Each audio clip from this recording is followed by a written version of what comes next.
Imagine a force within you that shapes not only your thoughts and actions, but also connects you to something far greater than yourself. An unseen world where psychology meets spirituality. Carl Jung, one of the most profound minds in the history of psychology, ventured beyond traditional science to explore the depths of the human soul. He revealed that our behaviors, dreams, and inner conflicts are not random but part of a grander design woven into the fabric of our being. This exploration uncovers hidden parts of ourselves, unlocks timeless symbols and archetypes, and guides us on a transformative journey toward wholeness and meaning. What if understanding these deeper layers could change how you see yourself and the world forever? Welcome to a journey into the science of the soul, where Jung's groundbreaking theories illuminate the mysterious bridge between mind and spirit. What if the key to understanding ourselves, our fears, dreams, and deepest desires lies not in the external world, but in the mysterious landscape within us? Carl Jung believed exactly that. To him, the human soul wasn't just a poetic idea, it was the very foundation of psychology. While most psychologists of his time focused on behavior and logic, Jung dared to ask the most ancient and spiritual question of all: who am I really? In this exploration, we begin a journey into the soul, not in a religious sense, but as a psychological and symbolic reality that governs our inner world. Jung's approach wasn't to define the soul in theological terms, but to see it as a dynamic energy within us. He saw psychology as more than science. It was a dialogue with the self, and the soul was its speaker. Unlike Freud, who saw the unconscious mind as a storage house for repressed desires, Jung saw it as a vast, living ocean full of wisdom, symbols, and forgotten truths. For Jung, the soul wasn't something to be saved. It was something to be listened to. Every human being, Jung believed, is born with an inner potential for wholeness. But this wholeness is not given. It must be earned. Our life journey is shaped by an invisible force that draws us toward self-realization. This force isn't something external. It's the soul trying to awaken us. The problems we face, the dreams we have, and even our suffering are all messengers from the soul, guiding us toward a more complete version of ourselves. Jung called this process individuation, a psychological and spiritual path to becoming your true self.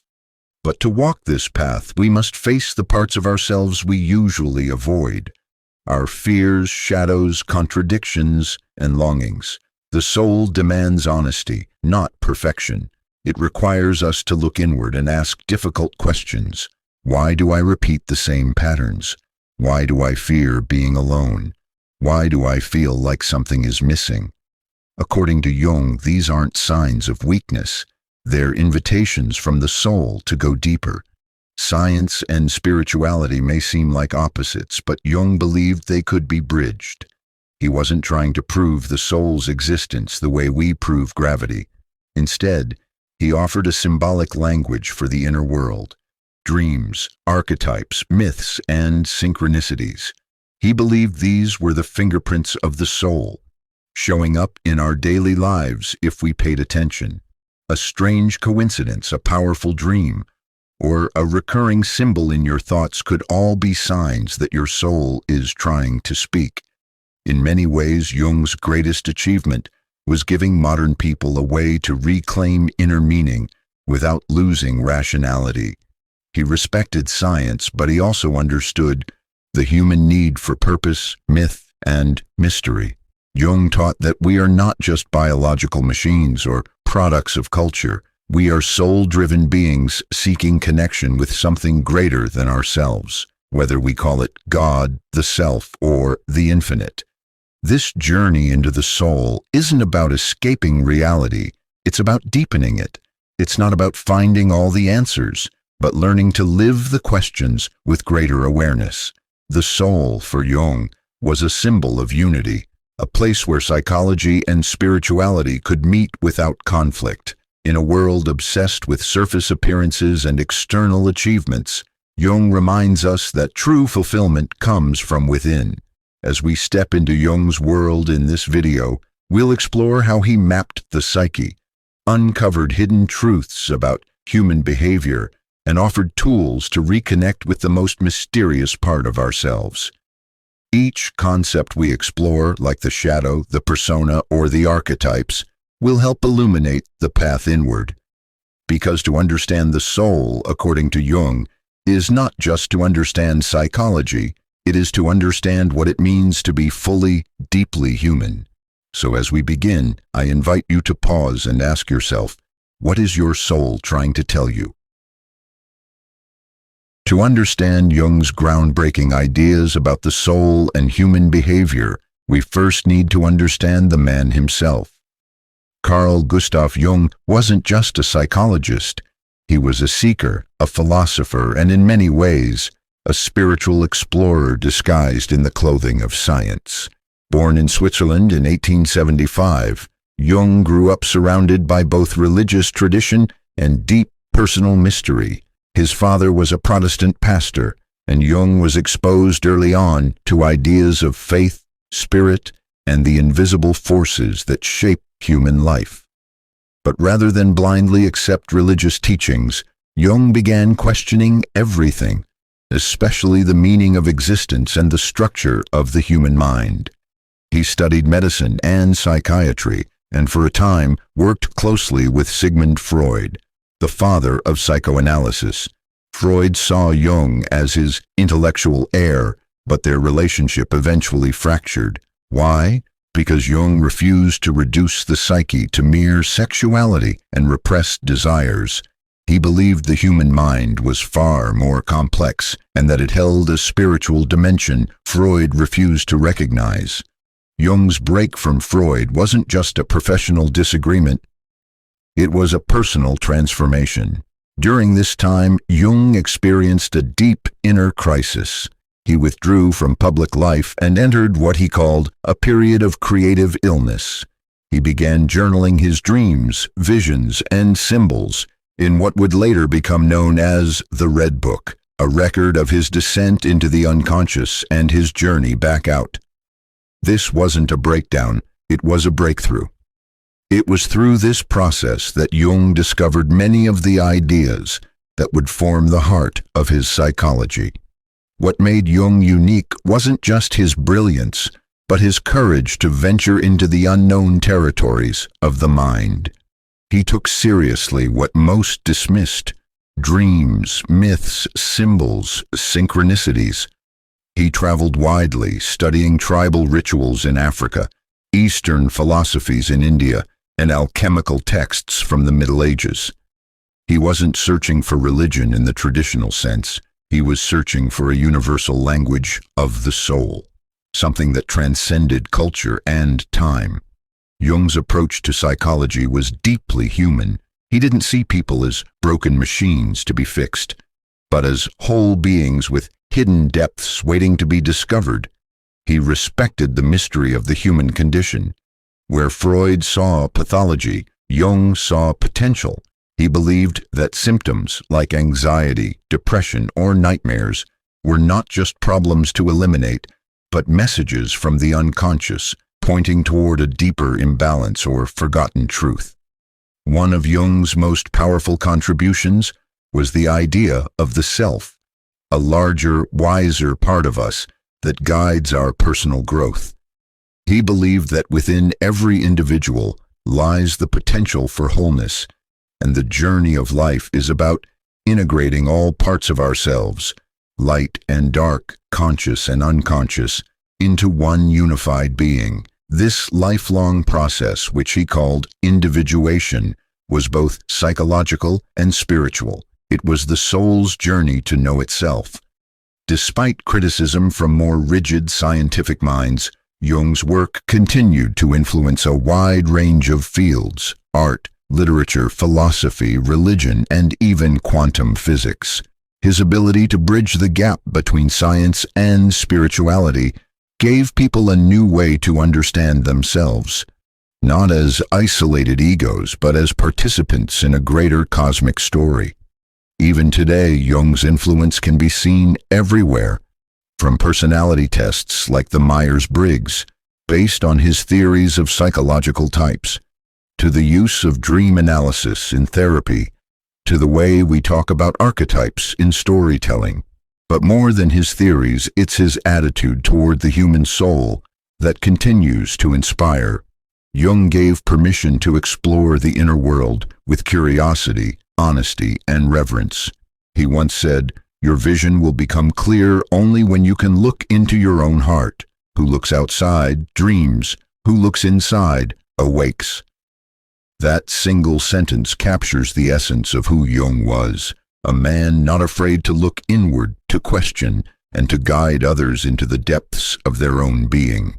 Carl Jung wasn't just analyzing the mind, he was listening to the soul, and through his life's work he gave us tools to do the same. Carl Jung believed that to truly understand human behavior, we must look beyond surface actions and into the complex structure of the psyche, the totality of the human mind, both conscious and unconscious. For Jung, the psyche wasn't just the brain or the sum of our thoughts. It was a living system made up of layers that each played a role in our inner and outer lives. He saw it as the container of all our emotions, instincts, dreams, desires, memories, and even spiritual yearnings. This psychological map became the foundation for his understanding of the soul. Jung divided the psyche into three main parts: the conscious mind, the personal unconscious, and the collective unconscious. The conscious mind is the part we are aware of, our thoughts, decisions, and the image we have of ourselves. It's where the ego lives, the center of our identity, which tries to maintain order and control.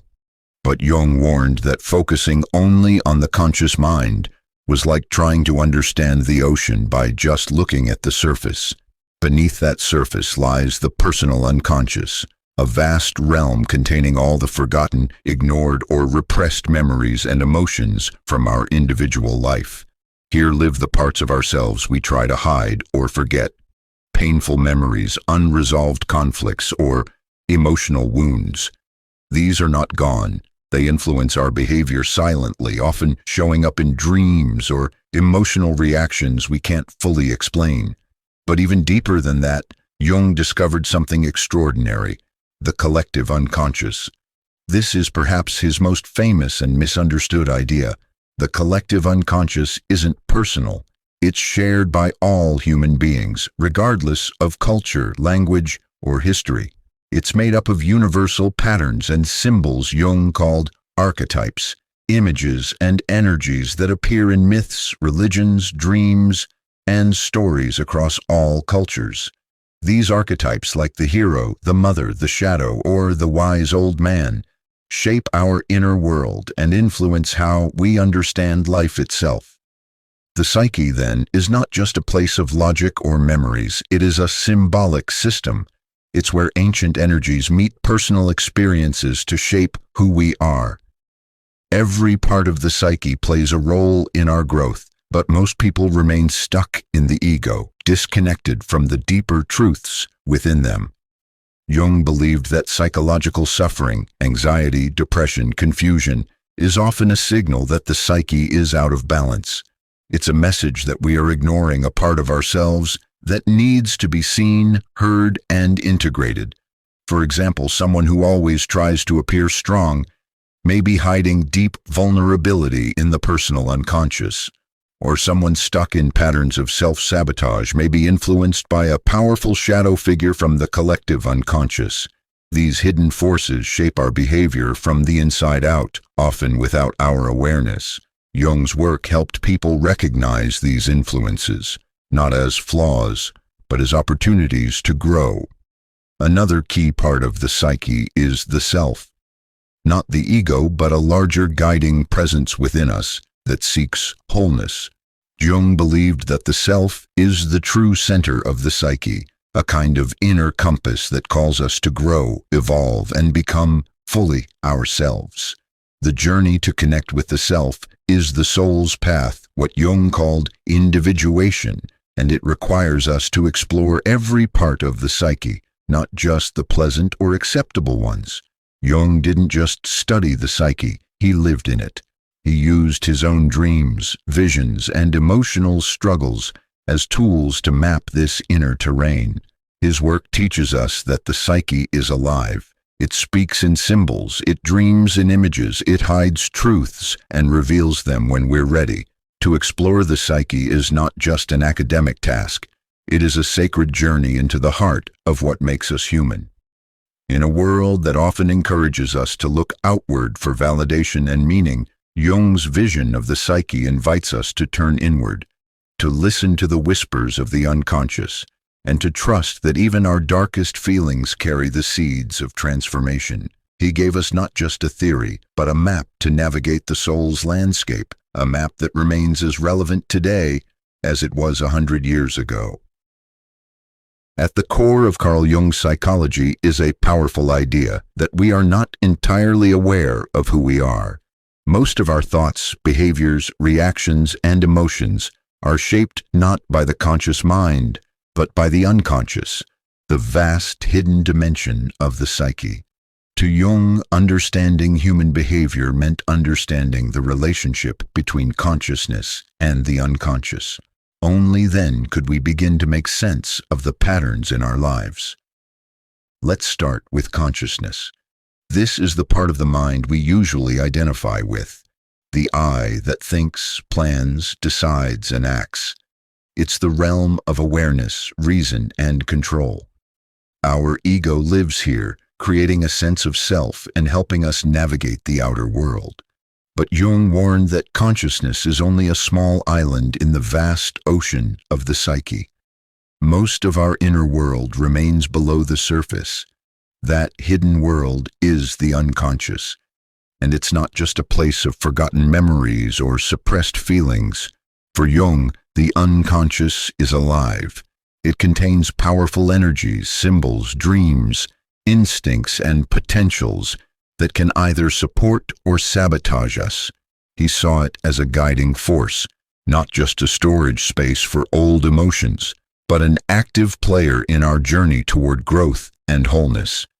Jung divided the unconscious into two levels. The first is the personal unconscious, which contains our individual experiences, memories we've repressed, emotional wounds we've buried, traits we've disowned. For example, if as a child you were told not to cry, you may have repressed sadness into your personal unconscious. That doesn't mean it disappears, it simply hides and later expresses itself through unexpected emotions, dreams, or even illness. The second and deeper level is the collective unconscious, which holds what Jung called archetypes, universal symbols and patterns that every human inherits at birth. These are not memories of specific events, but forms of knowledge and experience common to all people. Whether you're in Japan or Brazil, a dream of a wise old man, a dark cave, or a heroic journey taps into the same deep human truths. These archetypes are like blueprints in the unconscious mind, shaping how we think, feel, and relate to the world. The tension between consciousness and the unconscious creates what Jung called the drama of the psyche. Much of our suffering, confusion, or inner conflict comes from not recognizing the influence of the unconscious. When we ignore or deny these forces, they don't go away. They act out in hidden ways. An unexplained fear, a recurring pattern in relationships, a sudden mood swing. These may all be signals from the unconscious trying to get our attention. Jung didn't believe the unconscious was evil or dangerous. In fact, he saw it as a source of creativity, wisdom, and healing. But it must be approached with respect. It speaks a different language, one of symbols, images, and feelings, not logic or words. That's why dreams are so important in Jung's work. Dreams are the voice of the unconscious, and interpreting them can reveal truths our conscious mind overlooks or resists. To Jung, the goal of life wasn't to eliminate the unconscious or control it. It was to build a relationship with it. This process, which he called individuation, involves making the unconscious conscious. It means becoming aware of the hidden motivations, fears, and desires that shape us and integrating them into our conscious life. Only then can we become whole. Not perfect, but fully human. He also warned that many of us become trapped in what he called ego consciousness, a narrow, limited identity based only on what we believe is acceptable or rational. But the soul is much deeper than the ego. If we stay only in the conscious realm, we live a shallow life, disconnected from our deeper truth. The unconscious holds the keys to our transformation, but we must be willing to enter its depths. In today's world, where speed and distraction keep us constantly in the surface mind, Jung's message is more important than ever. Stop, listen, and look within. The unconscious is not your enemy, it's your greatest teacher. It holds the forgotten parts of your story, the unlived parts of your life, and the deeper meaning you've been searching for. By bridging consciousness and the unconscious, Jung didn't just offer a model of the mind, he offered a path to the soul.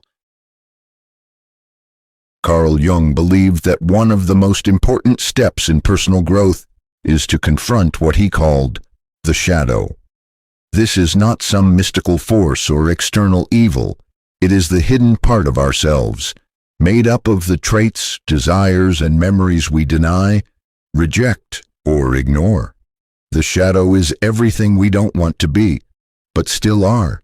It's the part of us that hides behind smiles, good manners, and socially acceptable behavior. But despite being hidden, it plays a powerful role in shaping our lives. Jung taught that the shadow begins forming in childhood. As we grow up, we learn what is acceptable and what is not, from parents, schools, religions, and society. The qualities that don't fit these expectations, anger, vulnerability, envy, selfishness, get pushed down into the unconscious. Over time, these rejected traits form the shadow. But here's the key. Just because we deny these parts doesn't mean they disappear. They live within us, influencing our behavior from the background. The shadow often shows up in projection. When we judge others harshly or react strongly to someone's behavior, we may actually be seeing a reflection of our own denied traits. For instance, a person who is secretly afraid of their own vulnerability may mock others for being too sensitive. Someone who has buried their ambition may resent people who are driven and successful. These emotional reactions are clues, signs that our shadow is at work. But the shadow is not just made of bad qualities. It can also contain positive traits that we've buried out of fear or insecurity, like creativity, confidence, or the desire to lead. These parts were pushed away because they didn't feel safe to express, or because they made us stand out. So when Jung speaks of integrating the shadow, he means becoming whole, not just morally better, but psychologically fuller. It's about reclaiming the full spectrum of who we are. Jung warned that if we don't face our shadow, it controls us. It leaks out through self-sabotage, addiction, destructive relationships, or inner emptiness. A person who pretends to be endlessly kind may secretly resent others. A person who always seeks control may be terrified of their own chaos. The more we avoid the shadow, the more power it has. But when we turn toward it, something changes. We begin to understand our inner conflicts and stop blaming the world for our suffering. Facing the shadow is not easy. It means admitting things we don't want to admit. It may involve feeling guilt, shame, or discomfort. But Jung believed this confrontation was sacred.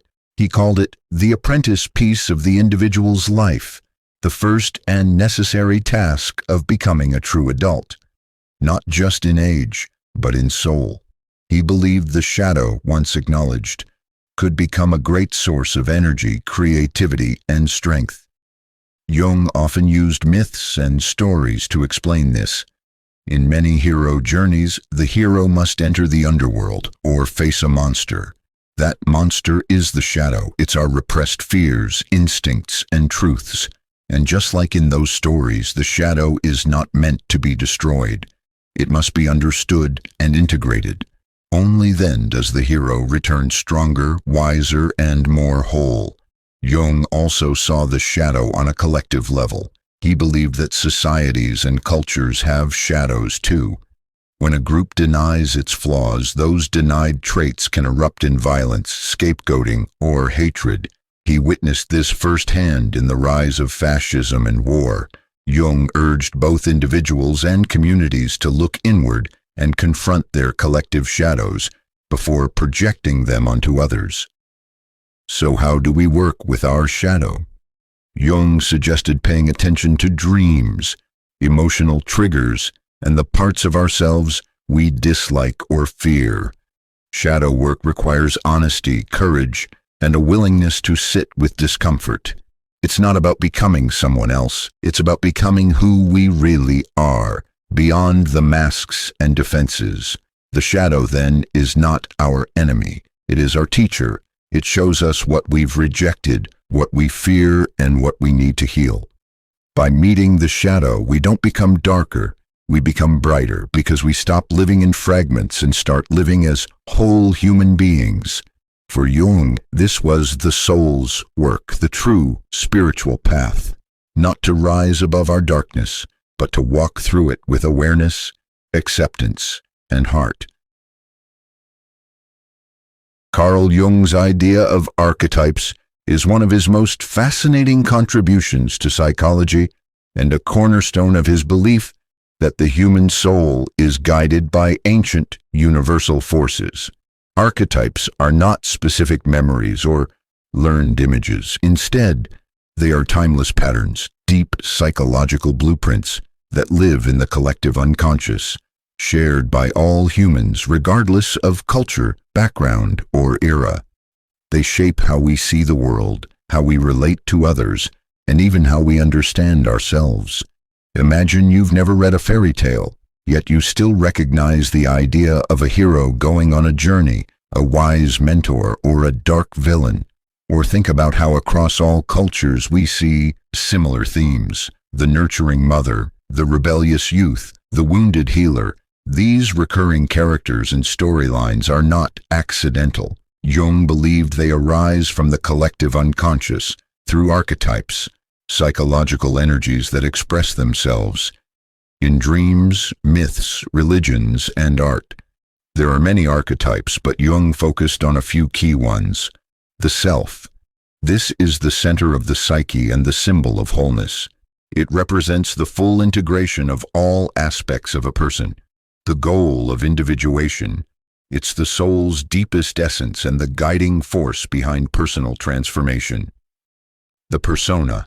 This is the mask we wear in society, the roles we play to fit in or be accepted. While it helps us function socially, the persona is not our true self.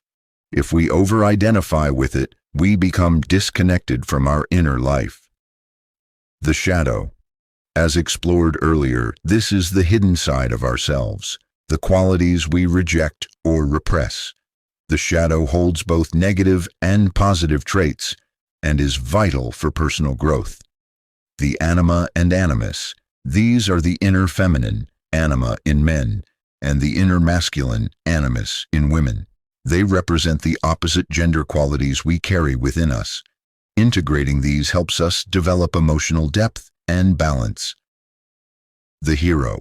This archetype represents courage, transformation, and the journey towards self-discovery. The hero faces trials and confronts the shadow to grow stronger and wiser.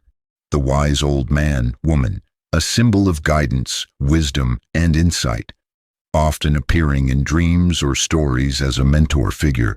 This archetype connects us to inner knowledge. Jung didn't see archetypes as rigid boxes, but as living forces that evolve with us.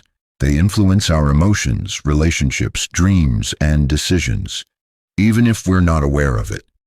For example, someone may constantly seek approval because their persona is overly dominant. Another may struggle with anxiety because the shadow is being ignored.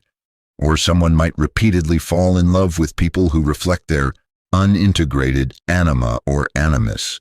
Archetypes also appear powerfully in our dreams. A dream of being chased by a wild animal may symbolize the shadow trying to be acknowledged. A dream of flying may represent the self-urging freedom or transformation. Jung saw dreams not as random images but as messages from the unconscious, often carried through archetypal language. Why are archetypes so important? Because they help us understand the universal nature of the soul. When we recognize that we all carry the same basic patterns inside us, we begin to feel connected, not just to ourselves, but to all of humanity. Archetypes explain why people across the world respond to similar stories, symbols, and struggles. They remind us that we are not alone in our journey. Jung also believed that connecting with archetypes is essential for healing. When we're disconnected from them, life feels flat, confusing, or meaningless. But when we engage with these inner figures, we awaken parts of ourselves that have been dormant. We become more whole, more alive, more in tune with our inner world. In today's fast-paced, rational world, archetypes still live and breathe through movies, music, books, and our own inner experiences. Think of the countless films where a hero faces darkness, guided by a mentor, and emerges transformed. These aren't just stories, they are mirrors of the human soul. Ultimately, Jung saw archetypes not as distant ideas, but as sacred energies within each of us. By learning to recognize and integrate them, we don't just understand our minds. We begin to understand our place in a much larger, timeless story, a story written not by society, but by the soul itself. Carl Jung believed that every human being carries both masculine and feminine psychological energies within them, regardless of their gender. He called these inner counterparts the anima, the feminine side in men, and the animus, the masculine side in women. These are not just gender traits or behaviors. They are powerful archetypes, deep structures of the psyche that influence how we feel, think, and relate to others. According to Jung, society teaches men to suppress anything seen as feminine, such as vulnerability, empathy, intuition, or emotional openness. These traits don't disappear. Instead, they sink into the unconscious and form the anima. Likewise, women are often conditioned to suppress assertiveness, independence, or rational thinking, qualities labeled as masculine. These form the animus in the female unconscious. When these inner opposites are not acknowledged, they can affect our relationships, emotions, and even mental health. For example, a man who has not integrated his anima might fear emotional closeness or view women through unrealistic ideals, putting them on a pedestal or demonizing them. A woman disconnected from her animus may struggle to express her ideas confidently or feel dependent on external validation rather than trusting her own inner authority. The anima and animus are not negative forces. They are bridges to inner balance. Jung believed that in order to become psychologically whole, we must consciously engage with our inner opposite. This means developing the traits we've repressed and learning to listen to their voice within. A man embracing his anima may become more intuitive, emotionally intelligent, and creative.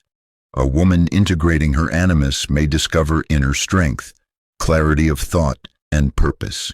These inner figures also appear in our dreams. The anima often shows up in a man's dreams as a mysterious woman, lover, or guide. The animus may appear in a woman's dreams as a wise man, father figure, or sometimes a critic. At first, they may be seductive or frightening, but they're always offering something essential, an invitation to grow. Jung said these dream figures are mediators to the unconscious, helping us connect with the deeper parts of the psyche. But the process of integration is not easy. Jung described the anima in its negative form as moody, irrational, or seductive, disrupting a man's sense of logic or control. The animus in its negative form might appear in a woman as a judgmental, rigid inner voice, telling her she's never good enough. These are signs that the archetype is still unconscious and unbalanced.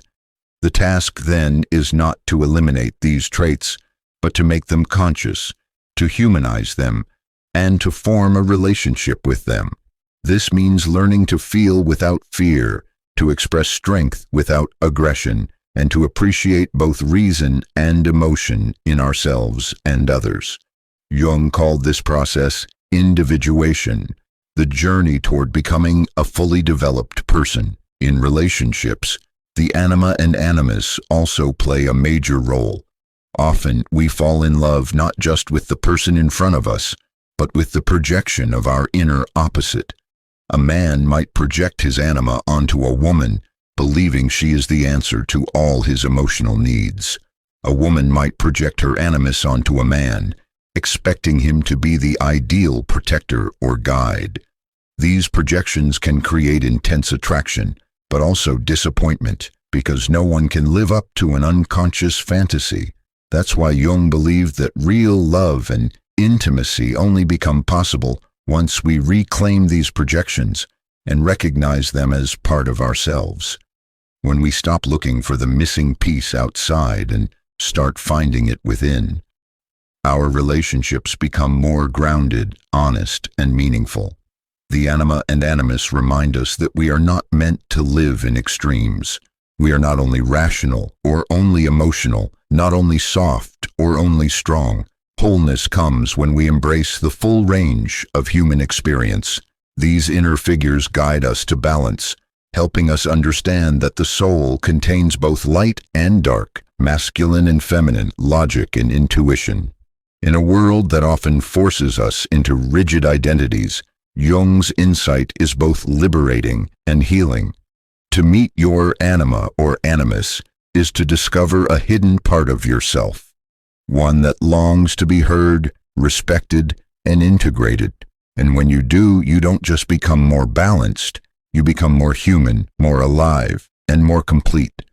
Carl Jung described individuation as the central process of human psychological development.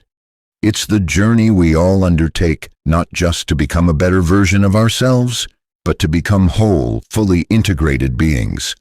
Unlike many psychological theories that focus on fixing problems or conforming to social norms, Jung's idea of individuation is a deep, soulful quest to unite all parts of the self, conscious and unconscious, light and shadow, masculine and feminine, into a harmonious whole. At its core, individuation means becoming an individual, but in Jung's language, this is much more than just standing out from the crowd. It is about discovering and embracing your true self, beneath all the masks, defenses, and projections. It's about reconnecting with the soul and its timeless wisdom. Jung believed that as children, we are close to the unconscious, open to all parts of ourselves. But as we grow, the ego forms and creates boundaries between the conscious self and the unconscious. Society demands we act in certain ways, suppress parts of ourselves, and wear a persona, a social mask, to fit in. While necessary for survival, this often leads us to live fragmented lives, disconnected from the deeper layers of our being. Individuation begins when the unconscious starts to assert itself, often through dreams, symbols, emotional upheavals, or unexpected life events. These experiences push us to pay attention to what we've been ignoring: our shadow, our inner opposites, anima, animus, and archetypal forces within. The process can be uncomfortable and even painful, as it asks us to confront fears, accept our flaws, and challenge our old beliefs. But individuation is also liberating. It's a call to self-awareness, to honesty, and to courage. As we bring unconscious material into consciousness, we reclaim parts of ourselves that were lost or hidden. This integration creates new energy and creativity. We become more authentic, balanced, and resilient. Jung saw individuation as a lifelong journey without a fixed endpoint. It's not about perfection, but about movement, an ongoing dialogue between the conscious mind and the unconscious depths. It requires patience, openness, and humility. Sometimes the unconscious surprises us with symbols and dreams that seem mysterious or even frightening, but they always point toward growth. One of the essential tools for individuation is paying attention to dreams. Jung believed dreams are the language of the unconscious, full of archetypal images and personal messages. By exploring and interpreting dreams, we receive guidance for our inner work. Dreams may reveal our shadow traits, call us to embrace the anima or animus, or symbolize the journey of the self toward wholeness. Another important aspect is learning to tolerate ambiguity and contradiction within ourselves. Individuation means holding opposites together: joy and sorrow, strength and vulnerability, order and chaos. Jung called this the union of opposites, a mysterious and powerful alchemy that transforms the psyche. Individuation is deeply spiritual, even if not religious. Jung believed that this process connects us to something greater than ourselves, a cosmic order or divine reality. The self-archetype symbolizes this wholeness and unity. When we move toward individuation, we are moving toward the soul's true home. On a practical level, individuation affects how we live our lives. People who engage in this process often find greater meaning, creativity, and fulfillment. They relate more deeply with others, accepting both their own flaws and those of the people around them. They resist the pull of conformity and live according to their inner truth. However, individuation is not always easy or popular. It often means breaking free from family or societal expectations, questioning traditions, and facing uncomfortable inner realities. Many people resist this journey because it feels risky or unfamiliar, but Jung insisted that it is the only way to true healing and growth. In modern times, Jung's concept of individuation remains deeply relevant. In a world full of distractions, quick fixes, and external pressures, individuation calls us to slow down and listen to the voice within. It invites us to explore our dreams, embrace our whole selves, and walk a path of self-discovery and transformation. Ultimately, individuation is about becoming who you really are beneath all the layers, an ongoing dance between the conscious mind and the unconscious soul. It's the science of the soul in action, the bridge between psychology and spirituality. Through this journey, Jung showed us that human behavior is not random or mechanical, but a profound quest for wholeness, meaning, and connection.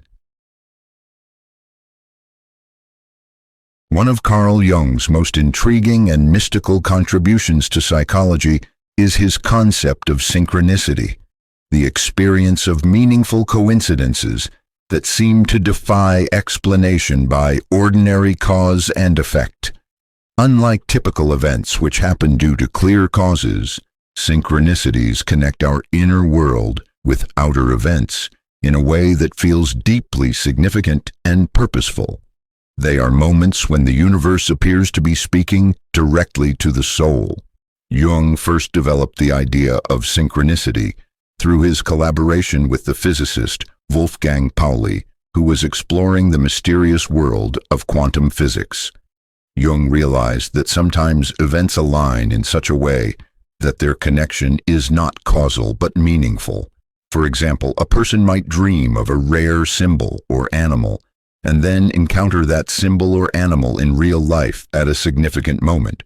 Or someone might be thinking about a long-lost friend just before receiving a phone call from them. These moments feel like messages from the unconscious or even the cosmos. Unlike coincidence, which is random and without meaning, Synchronicity has a profound sense of purpose and connection. Jung believed these experiences reveal the unity between mind and matter, between inner psychological reality and outer physical reality. They are signs that the boundaries between the personal unconscious, collective unconscious, and the external world are more fluid than we usually think. Synchronicity also points to the presence of the self, Jung's archetype of wholeness and unity.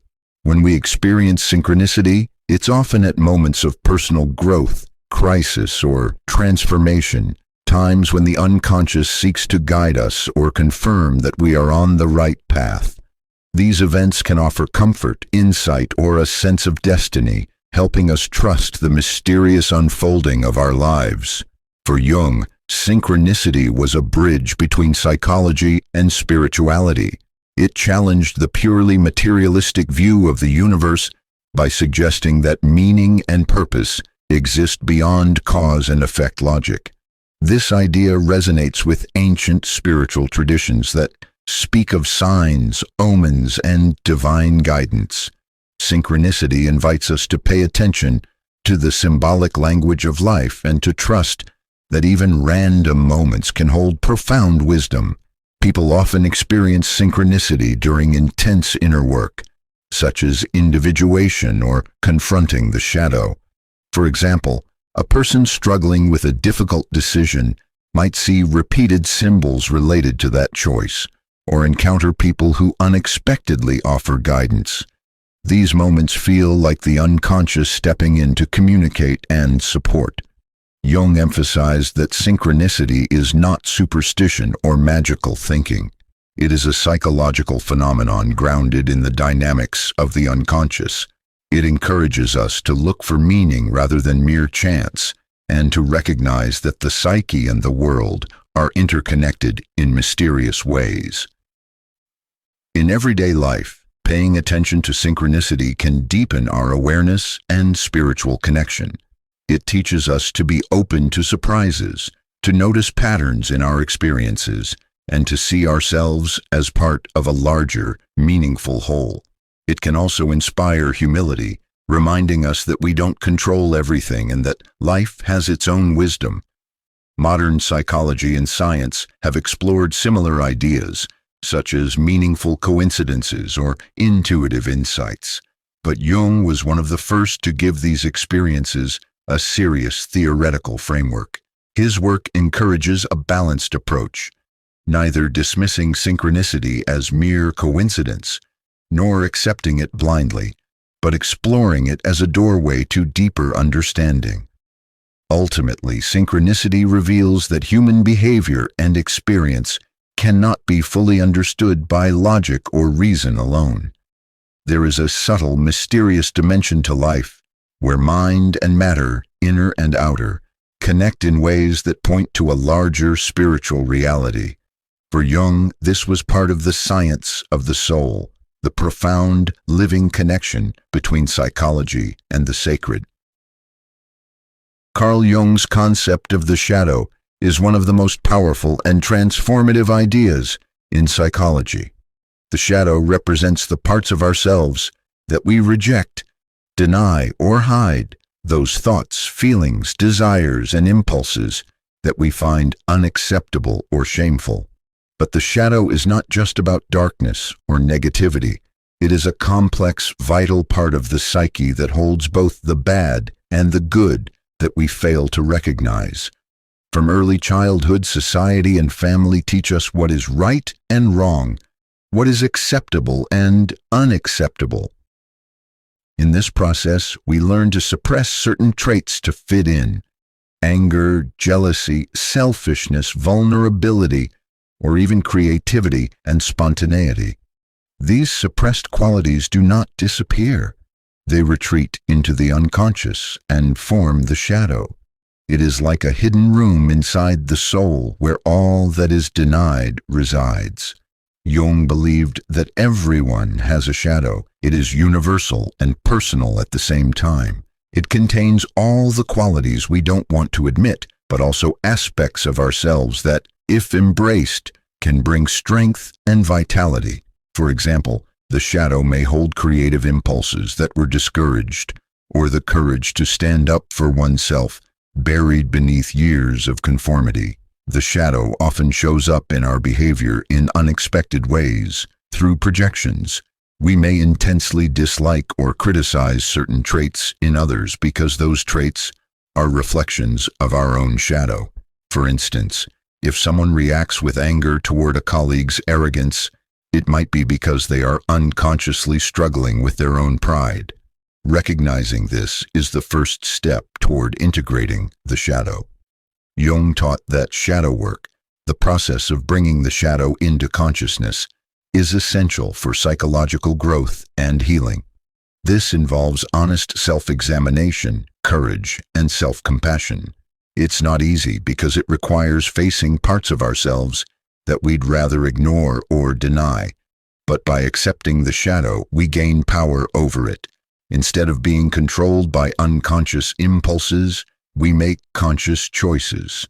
Integration of the shadow leads to greater authenticity and wholeness. We become more real, less defensive, and more connected to our full humanity. The shadow can become a source of creativity, passion, and resilience. When we embrace it, we also free ourselves from repeating unconscious patterns that cause suffering. In dreams, the shadow often appears as dark figures, monsters, or enemies. These images can be frightening, but they are invitations to explore what is hidden within. Jung believed that listening to these messages is a vital part of individuation, the journey toward becoming whole. The shadow also relates to spirituality. Many spiritual traditions speak of confronting the dark night of the soul, a time when one faces inner darkness to emerge stronger and enlightened. Jung's shadow is a psychological expression of this universal experience. Ignoring the shadow can lead to problems, addictions, compulsions, emotional outbursts, or destructive relationships, because what is repressed seeks expression. But when we face the shadow consciously, we transform it. It no longer controls us from the unconscious, but becomes an integrated part of our self-awareness. Understanding the shadow helps us develop empathy and tolerance for others too. When we realize we all carry hidden parts of ourselves, we become less judgmental and more compassionate. We see that no one is purely good or purely bad, but a complex mix of light and dark. In today's world, where people often present idealized versions of themselves, shadow work is more important than ever. It calls us to honesty and depth, encouraging us to embrace our imperfections and complexity. Jung's insight into the shadow teaches us that true strength comes not from denying our darkness, but from embracing it. The shadow is not our enemy. It is a vital, living part of who we are. By acknowledging it, we step closer to the truth of ourselves and open the door to genuine transformation. This process of embracing the shadow is a key to unlocking the soul's mysteries and bridging psychology with spirituality. Carl Jung introduced the profound concept of archetypes, universal, inherited patterns or symbols embedded deep within the collective unconscious. These archetypes are not learned. They are innate structures that shape how we perceive, think, and behave across cultures and generations. They act like blueprints for human experience, influencing our dreams, myths, art, and even everyday behavior. Jung believed that beneath our personal unconscious lies the collective unconscious, a vast shared reservoir of psychic material common to all humanity. Within this collective unconscious reside archetypes, primordial images and themes that have existed since the dawn of humanity. They emerge in symbols such as the hero, the mother, the trickster, the wise old man, and the shadow. These archetypes express fundamental human experiences and needs, shaping our inner world and external stories. Archetypes are powerful because they tap into shared human emotions and instincts. For example, The hero archetype represents courage, struggle, and the quest for meaning, appearing in countless myths and stories worldwide. The mother archetype symbolizes nurturing, protection, and creation, while the trickster embodies chaos, change, and unpredictability. These figures are not just stories. They reflect psychological realities that influence how we act and relate. We encounter archetypes most vividly in our dreams, where they appear as symbolic characters or scenarios guiding us toward understanding. Recognizing archetypal patterns can help us make sense of our inner conflicts and growth. For example, dreaming of a wise old man may signal the need for guidance, while a confrontation with a shadowy figure can represent grappling with repressed parts of ourselves. Archetypes also play a crucial role in human behavior and relationships. They influence how we respond to challenges and shape our expectations. For instance, a person may unconsciously enact the hero's journey in their life, facing obstacles and transformation, or embody the lover archetype by seeking deep connection and passion. Because archetypes are universal, they connect individuals across time and culture, offering a sense of belonging to something greater than ourselves. This universality is why myths, fairy tales, and religious symbols resonate deeply with so many people. They reflect shared psychic structures. Jung emphasized that becoming aware of archetypes is essential for psychological growth. When we recognize the archetypal forces within us, we can consciously work with them rather than be unconsciously driven by them. This awareness helps us balance opposing archetypes. For example, balancing the king archetype's leadership qualities with humility, or tempering the warrior archetype's aggression with compassion. In the spiritual dimension, archetypes serve as bridges between psychology and the sacred. Many religious and spiritual figures, saints, gods, goddesses, are archetypal images representing profound aspects of the human soul. Engaging with these archetypes can inspire transformation, healing, and connection to the divine. Moreover, archetypes guide the individuation process. They are like signposts along the path to wholeness, showing us qualities to develop and shadows to face. By recognizing archetypal patterns in ourselves and others, we deepen self-understanding and foster empathy. In modern psychology and culture, Jung's archetypes continue to influence storytelling, therapy, and self-development.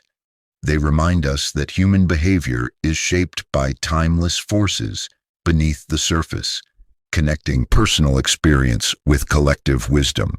Ultimately, archetypes reveal that we are part of a vast, interconnected psychic network. They are the language of the soul, expressing universal truths through symbols and stories. By exploring archetypes, we tap into a rich source of meaning that unites psychology with spirituality, helping us navigate the mysteries of human behavior and inner life. Carl Jung viewed the self as the ultimate archetype, the core of the psyche that represents wholeness, unity, and the full realization of one's potential. Unlike the ego, which is the conscious sense of I and often limited by personal identity and social roles, the self is a much deeper, more comprehensive reality. It is the totality of the conscious and unconscious mind combined, a dynamic, organizing principle that guides the process of individuation and personal growth.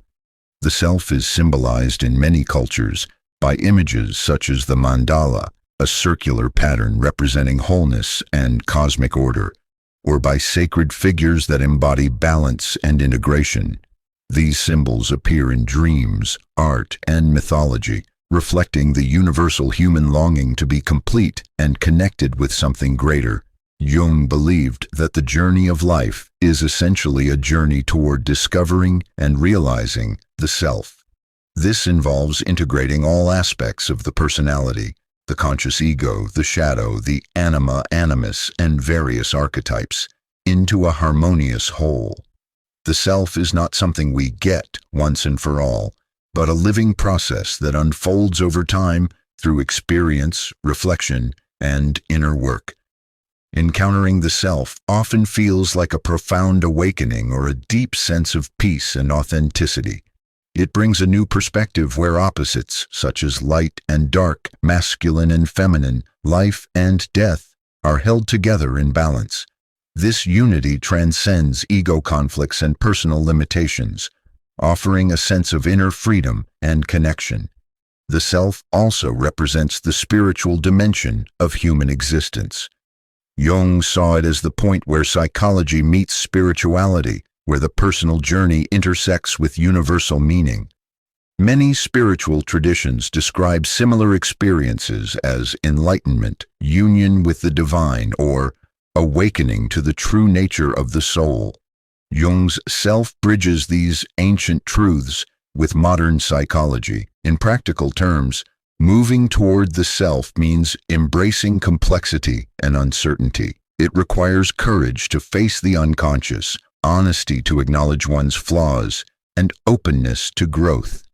The process can be challenging, involving crises, transformations, and deep self-reflection, but it is also deeply rewarding, leading to greater creativity, compassion, and authenticity. Psychologically, the self acts as a balancing center, helping to regulate inner tensions and conflicts. When we are aligned with the self, we experience a sense of meaning and purpose even in difficult times. We become less reactive and more centered, able to respond to life with wisdom and grace. In therapy, Jungian approaches often aim to help individuals connect with their self, facilitating the healing and integration necessary for psychological wholeness. This connection supports resilience and fosters a richer, more fulfilling life. Ultimately, the self is the heart of Jung's vision of human behavior and spirituality. It reminds us that beneath all our roles, struggles, and fragmented parts lies a unified, sacred center waiting to be realized.